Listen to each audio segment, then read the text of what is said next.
संभाजी की पहली जंग, जिसे सांगिरी की लड़ाई, संगिरी बैटल कहा जाता है, 1689 में हुई थी।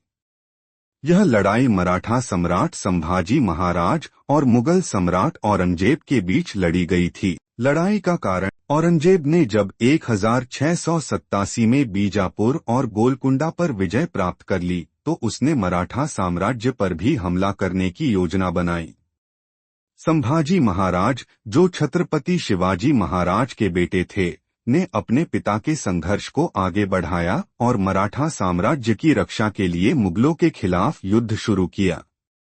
इस समय औरंगजेब ने भी संभाजी को समर्पण करने का आदेश दिया था, लेकिन संभाजी ने इसका विरोध किया और पूरी ताकत से मुगलों के खिलाफ संघर्ष किया। सांगिरी की लड़ाई, यह लड़ाई 1689 में पुणे के पास स्थित सांगिरी किले के पास हुई थी। इस युद्ध में मुगल सेना की बड़ी ताकत थी, जबकि संभाजी के पास मराठा सेना थी। इस युद्ध में मुगल सेना ने बड़ी संख्या में सैनिकों को तैनात किया था, लेकिन संभाजी की वीरता और रणनीति के कारण मराठा सेना ने मुकाबला किया। हालांकि इस लड़ाई में मुगल सेना ने जीत हासिल की और संभाजी की सेना को पीछे हटने के लिए मजबूर किया।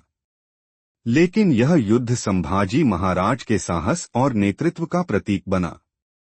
इसके बाद संभाजी ने कई अन्य युद्धों में अपनी वीरता का परिचय दिया और मुगल साम्राज्य के खिलाफ संघर्ष जारी रखा। परिणाम, सांगिरी की लड़ाई में मुगल सेना की जीत के बावजूद संभाजी महाराज ने कभी हार नहीं मानी और उन्होंने मराठा साम्राज्य की रक्षा के लिए कई अन्य संघर्षों में भाग लिया। यह लड़ाई केवल एक शुरुआत थी और संभाजी की युद्ध नीति और वीरता ने उन्हें भारतीय इतिहास में एक महान योद्धा के रूप में स्थापित किया। यह लड़ाई संभाजी की पहली महत्वपूर्ण जंग थी, लेकिन उनके द्वारा लड़ी गई कई अन्य लड़ाइयाँ भी बहुत महत्वपूर्ण थीं, जो अंततः मुगल साम्राज्य के खिलाफ मराठा साम्राज्य की ताकत को बढ़ाने में सहायक साबित हुई।